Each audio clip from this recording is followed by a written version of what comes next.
Hola, soy Javier Villalbazo, soy comediante de stand-up desde hace 8 años y actualmente me dedico al entretenimiento en general. Soy creativo en una productora de televisión y hacemos también algunos realities para plataformas como Amazon y demás.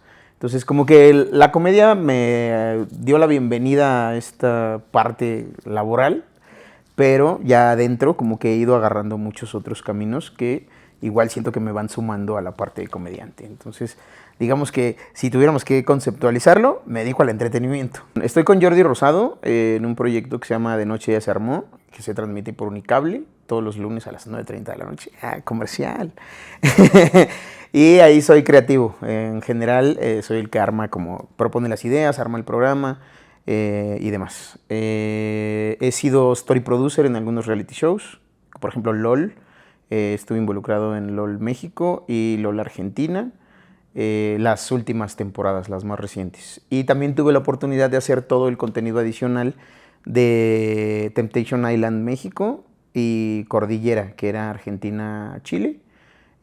Ahí también fue una parte como de desarrollo de ideas y de ejecutarlas en locación para que quedaran bonitas.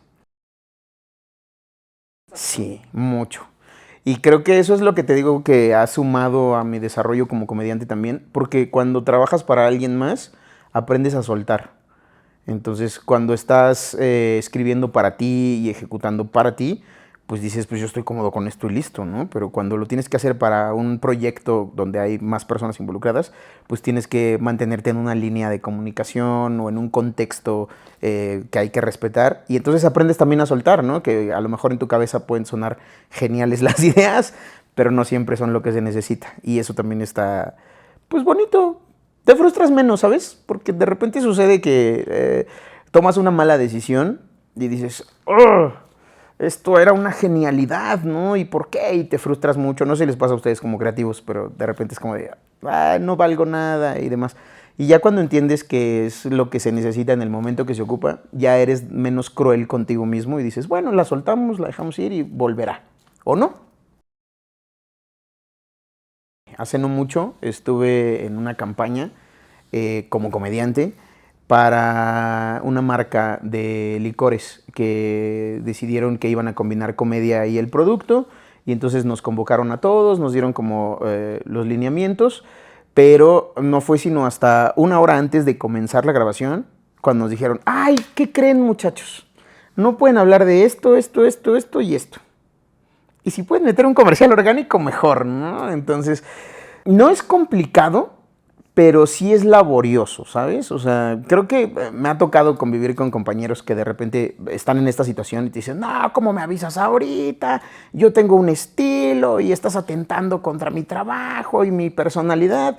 Yo creo que no es tan grave porque al final, como decía mi abuelito, ¿para qué te alquilas, no? O sea, estás cobrando un dinero por satisfacer las necesidades de tu cliente, ¿no? Y entonces no le vas a decir, oye, sí te voy a cobrar, pero te voy a hacer lo que yo quiero porque estoy traicionando mi estilo. No, hermano, pues ya aceptaste un proyecto y ahora tienes que echarle ganas y ajustarte a los lineamientos, aunque te los den 10 minutos antes, ¿no?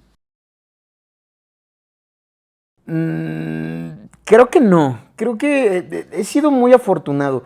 La verdad es que desde que empecé a dedicarme a la parte de la comedia, he sido como muy fiel muy transparente más que fiel, ¿no? Entonces, todo el tiempo mi comedia ha sido de mis orígenes, de mis preferencias, de mi identificación personal, como todo esto.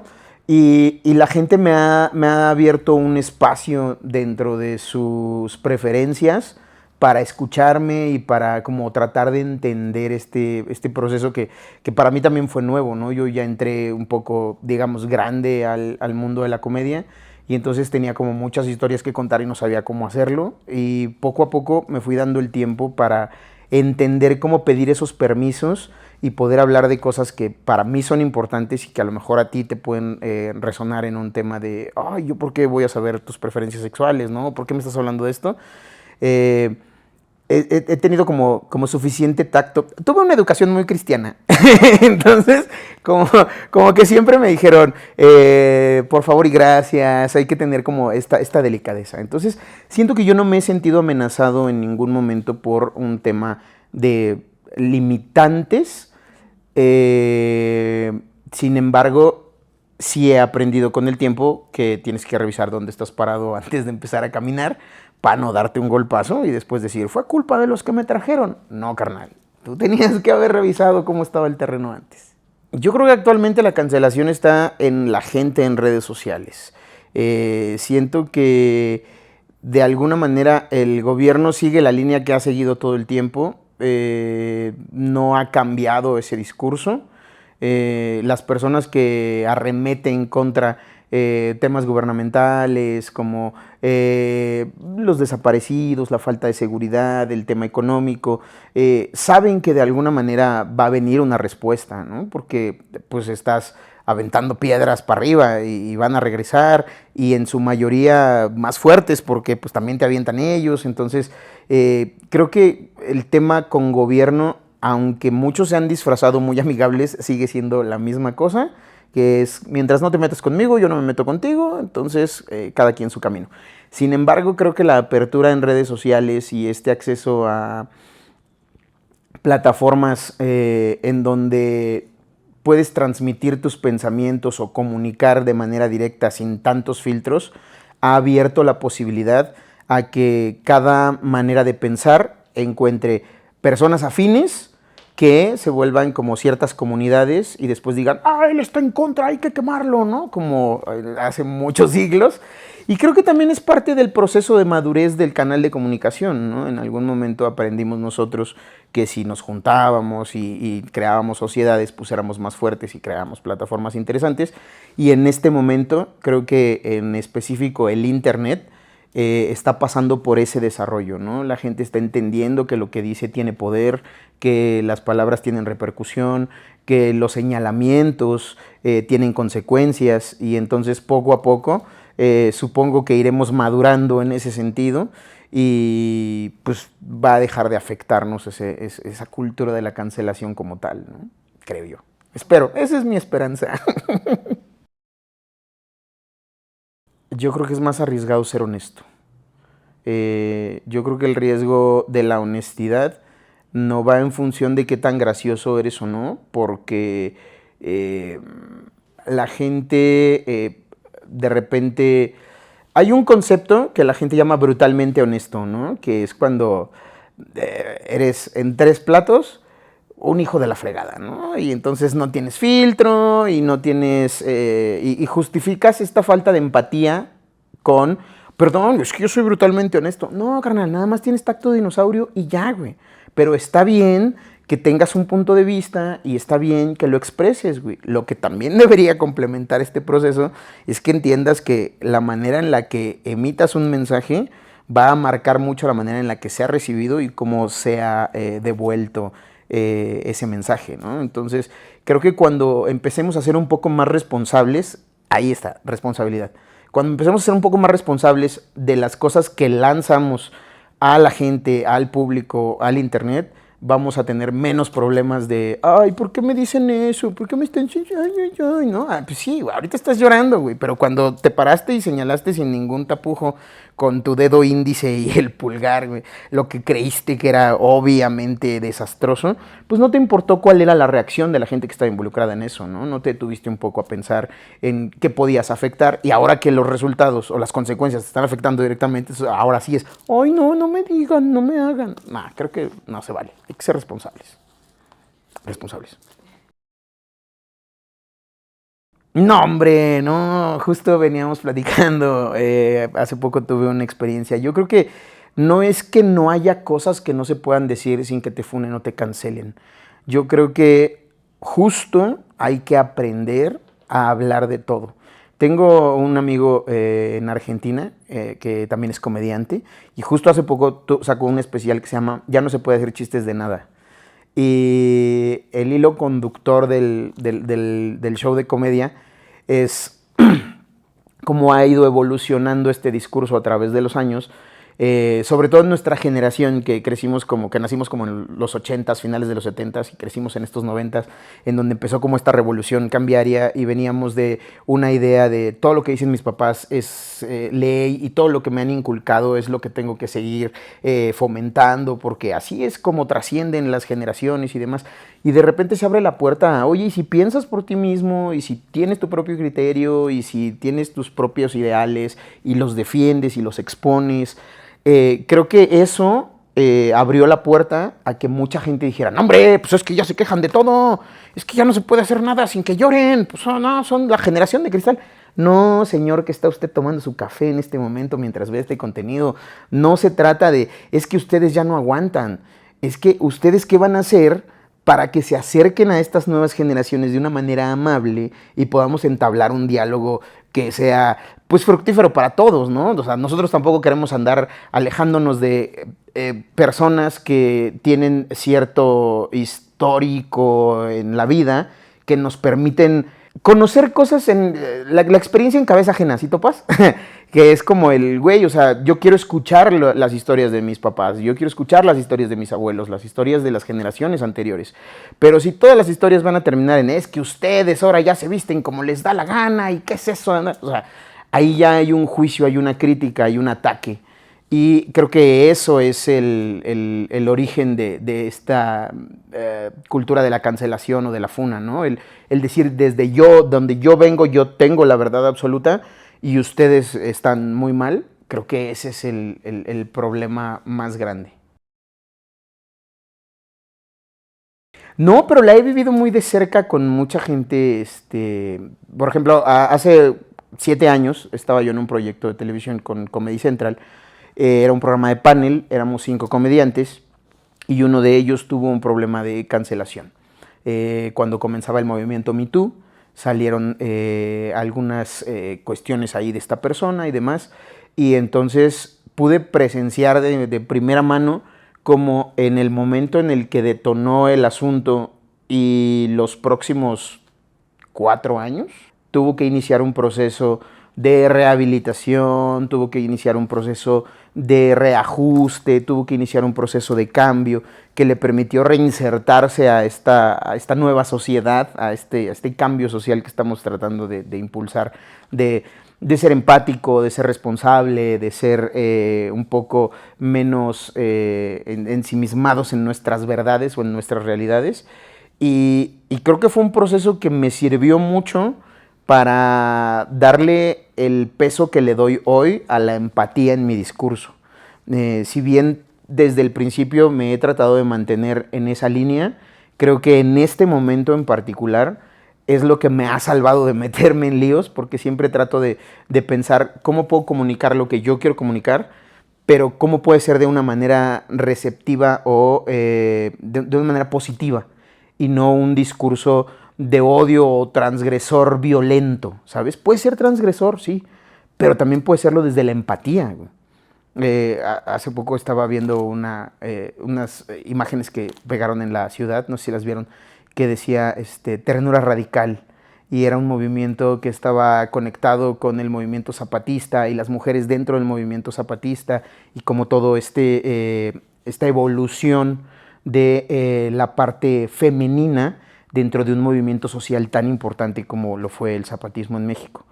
Y entonces, si podemos darle ese espacio a combinar algo que por años hemos considerado frágil y tierno y como muy, muy débil incluso, como la parte femenina, dentro de un proyecto tan fuerte y tan pesado como lo fue el Ejército Zapatista, creo que también podemos empezar a balancear el hecho de que las personas tienen una manera diferente de percibir las situaciones y es responsabilidad compartida de quien emite los mensajes como de quien los recibe que este mensaje llegue a buen puerto. Ay, la generación de cristal no creo que sea de cristal por frágil, creo que ni por empática, creo que es un tema justo de la evolución. Para que haya una víctima tiene que haber un victimario, para que haya un héroe tiene que haber un villano, Y cuando sistemáticamente las cosas han funcionado con la balanza inclinada hacia un lado, irremediablemente tiene que haber cierta anarquía que nos permita que ahora el peso se ponga del otro lado y después comience a balancearse la situación. Entonces, lo emparejo un poco con el tema de la expresión de género, ¿no? Que antes decían, no, es que los que se visten de mujer, ¿no? Y hoy, hoy, hoy. Y creo que ahora, después de que hubo mucha gente que defendió esta postura y que la comunicación ha ido creciendo y la información se ha ido esparciendo, creo que ahora hay menos personas que lo ven como con rareza, sino ahora es más como un, ok, ahí están, ¿no? Y ha sido un proceso que no ha terminado, estamos muy lejos de terminar todavía, pero creo que ya comenzó y ya hemos tenido avances en ese tema. Entonces, de la misma manera, creo que podemos tener avances en la relación generación de cristal, mal llamada generación de cristal y generaciones anteriores, boomers y demás, porque primero necesitamos darle ese espacio, güey, al sentimiento de agresión, de abandono, de, ok, ¿por qué te sentiste ofendido, no? ¿Por qué esto no está funcionando como antes funcionaba? Y entiendo la parte en la que las generaciones vengan de 30 años de hacer las cosas de una manera y de repente, oh, chinga, ¿cómo que ahora no? ¿Cómo que ahora no le puedo pegar a mis hijos, no? Dice, no, señor, pues es que ahora ya hay otro tipo de estrategia. Y entonces, esa apertura para aprender de las generaciones anteriores y esta apertura a la empatía de la generación mal llamada de cristal, creo que es la que nos va a sumar para llevarnos a un buen lugar. Si hay demasiada empatía de un lado y demasiada negación del otro, no va a funcionar, creo yo. Ojalá sí funcione. Súper sí, súper sí. Creo que la polarización en redes sociales respecto a las posturas de las personas son, pues no vayamos muy lejos, ¿no? Saquémoslo de las redes sociales. La polarización en las tendencias políticas es lo que genera guerras, ¿no? El creer que cada quien tiene su verdad absoluta y que no hay una manera de negociar y que el confrontamiento es la única salida y en esos confrontamientos es cuando se pierden vidas, activos, ciudades, este mismo ejemplo se puede traspolar a las redes sociales y hay gente perdiendo empleos, perdiendo estilos de vida, perdiendo oportunidades justo por mantener esta polaridad y esta aferración a decir, pues esto es lo que yo digo. Que, ojo, sucede tanto del lado progresista como del lado tradicionalista, ¿eh? No es que solamente venga de un lado a otro. No es que digamos, es que los señores de antes no agarran la onda. No, güey, conozco un chorro de gente bien jovencita que te dice, pues es que esto es así y como quieras. Y yo digo, ok, está bien. Es como esta parte de la anarquía que hablábamos hace rato que se ocupa para voltear a ver y darle el peso necesario al movimiento o a la situación. Pero, carnalito, tienes que ir pensando que esta postura no te va a servir porque entonces te estás volviendo una versión moderna de estas otras personas que no te gustan. Y cuando vengan otros cambios no vas a estar listo para adaptarte. Entonces creo que esa polarización definitivamente sí es la que marca estos conflictos generacionales o de comunicación o no sé cómo quieras llamarlo. Sí, creo que estamos llegando a ese punto en el que las discusiones propositivas o en buena ondita ya no existen, ¿no? Ya no hay un interés por querer llegar a un punto de comunión, sino es más como de rechazo, ¿no? Como de, pues no piensas como yo, pues tú es comper, carnal, ¿no? Y me voy con la gente que me aplaude. Y en la comedia pasa mucho, ¿sabes? De repente hay como círculos de comediantes que dicen, es que yo hago humor negro, güey, ¿no? Y entonces tú no entiendes mi humor porque es humor negro. No, carnal, te estás subiendo a agredir gente. Eso ni es humor, ni es chistoso, ni está trabajado, ni tienes una preparación adecuada, ¿no? Si quieres, yo soy muy creyente de que si quieres hacer algo o destacar en algo, tienes que estar preparado para lo que venga, ¿no? ¿Y cómo te preparas? Pues experimentando, poniéndote en situaciones distintas para ver cómo reaccionas. Es como un entrenamiento militar, ¿no? Tú no mandas a la guerra a un güey que apenas acabó de cargar una pistola, ¿no? Tienes que enseñarlo a usarla, tienes que enseñarlo a esconderse, tienes que enseñarlo a sobrevivir, porque igual se te enferma y se te muere. ¿Y qué pasó con tu gran soldado, no? Es lo mismo con la comunicación, con el entretenimiento. Si tú te rodeas solamente de gente que te aplaude como foca todo lo que dices, el día que venga alguien con una crítica positiva lo vas a sentir como un ataque. porque no estás acostumbrado a escuchar los matices que vienen dentro de tu discurso. Pero si por el contrario tienes... Y creo que ahí radica mucho el ego. El ego creo que juega mucho, un papel muy importante en ese sentido, porque no estamos dispuestos a sentirnos vulnerables delante de nadie, porque nos da miedo el decir, ¿y si quedo como un imbécil? Pues si quedas como un imbécil aprendiste y la próxima vez vas a quedar mejor, güey. Pero ese proceso de crecimiento, ese caer que te duela levantarte y seguir caminando, ya no lo queremos hacer, güey. Ya es como de, no, ¿sabes qué? Yo no voy a lidiar con ustedes, yo me voy a juntar aquí con mis 4 amigos que me aplauden todo lo que digo, que me dicen que soy muy genial y en esta burbuja voy a crecer y voy a vivir muy bien. El problema, amigos, es que se están aislando y el mundo no es su burbuja. Y en algún momento van a tener que interactuar con otras burbujas y ahí es donde vamos a ver qué tan preparados están para poder aportarle a los otros círculos de lo que han estado aprendiendo ustedes y qué tan receptivos están para entender lo que otros círculos están desarrollando y les pueda servir a ustedes. Creo que todos podemos aportarle al desarrollo de todos, siempre y cuando haya esta apertura a decir, te escucho, escuchamos, no juzgamos, dicen en redes, te escucho, pero no me quedo con todo tu discurso, ¿no? Solamente me quedo con las partes que me funcionan. Y entonces, pues, podemos evitar pues, este tipo de encontronazos, ¿no? Decir que soy neutral no es una forma de rendirse. No, es que incluso ni siquiera creo, me considero neutral o... Creo que es complicado ser neutral en temas tan importantes porque de alguna u otra manera te tocan, siempre, siempre te tocan. Por ejemplo, a mí no me ha tocado la cancelación directa, pero te digo, la viví muy de cerca, ¿no? Entonces, yo no puedo considerarme neutral cuando a partir de una situación comencé a afinar ciertos detalles de mi desarrollo, justo para no caer en los mismos errores, ¿no? Entonces, creo que lejos de mantener una postura neutral, es más una postura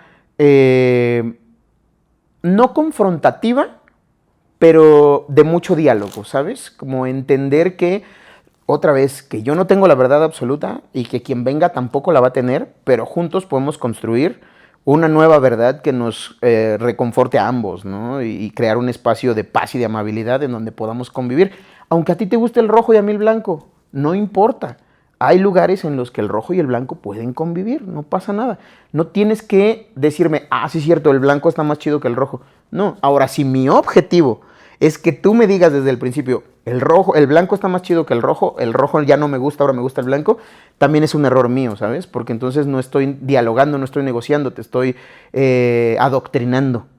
Y eso pues no va a llevar a ningún lado bueno. Yo creo que el gobierno juega un papel muy importante en la adoctrinación. Yo creo que sí está muy inclinado hacia allá, porque tampoco quiero marcarlos como los villanos de la historia, ¿no? Pero de alguna manera, si tú estás delante de un grupo de muchas personas tan diverso, con tantas cosas que tiran para diferentes ángulos, creo que a esas magnitudes es necesario poner unos límites específicos que digan, si quieres estar aquí, tienes que vivir de aquí para acá, porque si no, no va a funcionar. O sea, es una estructura social y todas las estructuras sociales tienen ciertos adoctrinamientos, ¿no? Si yo quisiera hacer una comuna en este momento con gente LGBT que consuma marihuana y que le guste el reggae, entonces parte de este adoctrinamiento será ponerles todas estas facilidades para que todo funcione como yo estoy pretendiendo, ¿no? Y quien se salga de ese esquema, decirle, ah, no, tú te vas para allá, ¿no? Tú eres de otro lado. Entonces, pues sí, definitivamente creo que el gobierno está muy apegado al adoctrinamiento y tristemente creo que es como les ha funcionado los últimos muchos millones de años. Yo creo que en este momento hay más libertad y menos miedo. Yo creo que hace unos años en todas las latitudes del mundo hubo estas muestras de represión Franco en España, la dictadura chilena. Creo que en todos lados ha habido estos ejemplos de si dices lo que crees, te mueres. Es fuerte, pero es cierto. Y en este momento, justo el acceso a internet, a redes sociales, justo esta oportunidad que todos tenemos de tener acceso a una plataforma masiva y poder decir yo soy Javier Villalbazo y me gusta el color blanco, es muy importante para que la gente deje de tener miedo. Obviamente, como les decía hace ratito, estamos empezando apenas, seguramente hay mucha gente con miedo aún, seguramente hay mucha gente que se reprime por temor a las represalias y demás, pero creo que la oportunidad que estamos teniendo en este momento de juntarnos 3 personas que no se conocían en una ubicación secreta, porque no les voy a decir dónde estamos, a hablar de temas que pueden ser relevantes para la sociedad, pero que en este momento son importantes para nosotros 3, creo que eso es lo que marca la diferencia, ¿no? Antes este tipo de reuniones tenían que ser clandestinas, en lugares oscuros, de noche, donde la gente no supiera qué estaba pasando, ¿no? En este momento nos reunimos a plena luz del día, tenemos meetings callejeros, tenemos la oportunidad incluso hasta de cerrar calles y atentar contra las comunicaciones y la vialidad comunitaria, con tal de ser escuchados, ¿no? Creo que estamos más lejos del miedo de lo que hemos estado en otras épocas. Yo creo que nos educan para obedecer. Híjole, es que también generalizar eso se me hace medio irresponsable, porque, y esto no tiene nada que ver con la generación, tiene mucho que ver con la individualidad. Hay personas que crecieron en entornos demasiado estrictos, demasiado lineales, en los que eras educado para obedecer, ¿no? Y cuando te atrevías a pensar, te volvías la oveja negra de la familia y perdías como ciertos privilegios, incluso a veces hasta te separaban, ¿no? de la familia. Y esas personas, cuando crecen y están en momento de educar a otras personas, las educan desde la libertad, ¿no? Desde el pensamiento, desde el ser cada uno.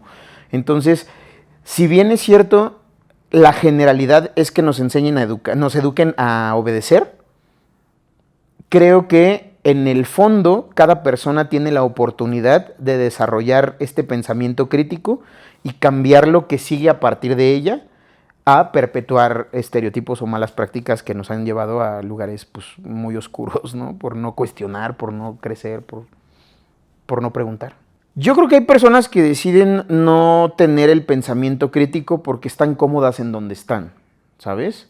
Si yo acepto tus términos y condiciones y estoy en un lugar cómodo, en donde tengo beneficios, no tengo ninguna necesidad, como por qué atentaría contra eso, ¿no? Es también como cuando en movimientos sociales, ¿no? Dicen, pero ¿por qué apoyan a este partido político si estuvieron detrás de un genocidio en el 68? Sí, hermano, lo sé y lo entiendo, pero la historia no la va a contar igual la familia de una persona que murió durante el genocidio que la familia de una persona que se benefició de ese genocidio, ¿sabes? Entonces, creo que el tema aquí es mucha comodidad, es qué tanto te afecta a ti mi libertad de expresión o qué tanto te beneficia. Y en la medida en que te beneficie no te vas a quejar, pero cuando te sientas agredido o señalado, entonces vas a levantarte y vas a reclamar. Creo que ese es lo medular del asunto, ¿no? El decir, ¿qué tanto me afecta a mis comodidades, a mi realidad, a lo que tengo? Y otra vez, redunda en la empatía. Si nosotros ponemos por anticipado nuestros beneficios, nos vamos a quedar en donde estemos cómodos siempre sin importar las consecuencias. Pero si buscamos un bien mayor, entonces podemos negociar o acceder a este tipo de discursos en los que cuestionamos incluso nuestra propia comodidad para dar un espacio a incomodidades ajenas. Yo creo que la comedia con los problemas de la sociedad es importantísima porque se vuelve una ventana a la exposición. Hay muchos temas que no se tratan de manera histórica por nuestra formación, por nuestra educación, porque fuimos criados justamente lo que decíamos hace rato, ¿no? Para obedecer, y entonces cuestionar de repente se vuelve un tema tabú de, no, ¿cómo me voy a meter en este lío, no?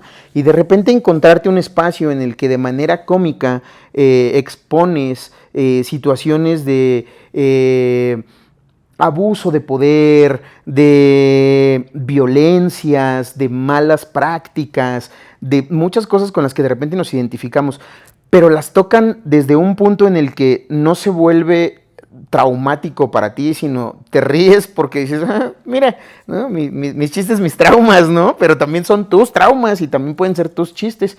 Creo que es muy importante mantener esos espacios accesibles para todo el mundo, porque es una manera de empezar a tratar nuestras realidades desde otras voces. Y los comediantes, en este mismo sentido, creo que tenemos una responsabilidad bastante grande. Muchos de mis compañeros me dicen, no, hombre, ¿yo qué responsabilidad voy a tener, güey? También, la verdad es que sí es una responsabilidad que viene con el paquete, como le dijeron a Spider-Man, ¿no? Un poder tiene una gran responsabilidad, pero no lo puedes, o sea, puedes no tomarla, güey. ¿Cómo te explico? Hay comediantes que considero que tenemos un discurso marcado. Yo me considero un comediante con un discurso marcado. A mí me gusta hablar mucho sobre libertades, sobre consecuencias, sobre decisiones, sobre cosas que te vuelven como una persona individual y distinta a cualquier otra persona, güey. Pero también me gusta encontrarme con otros comediantes que dicen, no, al chile a mí no, yo no voy a hablar de mi vida, yo no voy a educar a nadie, yo vengo a contar chistes de patitos. Si les gustan y si no, también. Está bien, creo que los comediantes tenemos esa facultad de elegir si queremos aprovechar nuestro espacio para dejar algo más o simplemente un momento de entretenimiento, güey. Nuestra principal misión, pues, es entretener, güey. Pero si en el camino podemos dejar algo, yo siempre voy a aprovechar la oportunidad para dejar, aunque sea un pequeño mensaje, ¿no? Sobre salud mental, sobre salud sexual, sobre política incluso, güey. ¿Sabes? O sea, creo que la comedia es una herramienta tan noble con la que puedes hablar de cualquier cosa y la gente está más perceptiva a ti, que si la usas de la manera adecuada, puedes volverte un gran referente social o un gran referente cómico y ya está. Pero eso solo lo vas a decir tú, comediante, que estás viendo esto, y nadie más. No, creo que cuando te lo imponen ya no está chido. Yo creo que defender la libertad de expresión vale mucho la pena, porque la gente necesita saber que no todo está dicho, que no todo está hecho y que no todo está escrito. Y eso se sabe cuando encuentras diferentes corrientes que incluso se cuestionan entre ellas, ¿no? Y si nosotros coartamos la libertad de expresión, va a haber muchas voces con puntos de vista muy particulares que no van a llegar a los oídos adecuados y van a poder despertar este cambio. Te voy a poner un ejemplo. Yo cuando hice mi primer proyecto en televisión como cast, yo estaba lleno de inseguridades porque yo decía, no puede ser que yo sea un comediante del sur del país, de uno de los estados más pobres, soy de Chiapas, que venga de Chiapas, que sea una persona que pues yo ya tenía 34 años de vida, sin dedicarme a nada del entretenimiento ni nada, o sea, yo ya empecé grande en este negocio y me ponen a trabajar con gente que tenía ya 6 años de experiencia, mucha juventud, mucho trabajo de fondo, y entonces yo tuve como que alinearme a sus procesos para que el resultado en común tuviera una validez, ¿no? Que se viera un producto profesional. Y todo el tiempo yo me cuestionaba si estaba haciendo lo correcto, si era mi tiempo, si alguien quería ver a alguien como yo, güey, un homosexual de más de 34 años, que no tiene cuello, que usa lentes, que aparte es gordo, nada que ver con el estereotipo que encuentras en la televisión, bueno, que encontrabas en la televisión hace 8 años. Y un día todo tuvo sentido cuando recibí un mensaje de Colombia, de un fan, que me dijo, yo todo el tiempo supe que no tenía un lugar en el mundo por ser gordo, por ser gay y por ser pobre, por ser de una ciudad pobre. Y cuando te vi en televisión, supe que sí tengo un lugar en el mundo y que sí puedo lograr cosas grandes. Gracias por enseñarme que yo también valgo la pena, tengo cosas que contar, ¿no? Y cosas que hacer. Y creo que eso fue fundamental para que esta práctica de empatía que trato de hacer todos los días se volviera más relevante en mi desempeño, ¿no? Porque no sabes cuándo vas a decir algo que va a resonar en la cabeza de alguien más y que va a generar consecuencias buenas o malas, porque también si no eres prudente con tus palabras puedes generar consecuencias malas. Entonces, creo que coartar la libertad de expresión justo terminaría con la oportunidad de que muchas personas que en este momento se sienten parias o se sienten fuera de todo contexto, encuentren un camino en el que se sientan abrigados o abrigadas y digan, jalo, está bien ser como yo, güey. Está bien estar mal. Creo que esa es la importancia. ¿Cómo que el cierre? ¿Ya acabamos? Ay, no.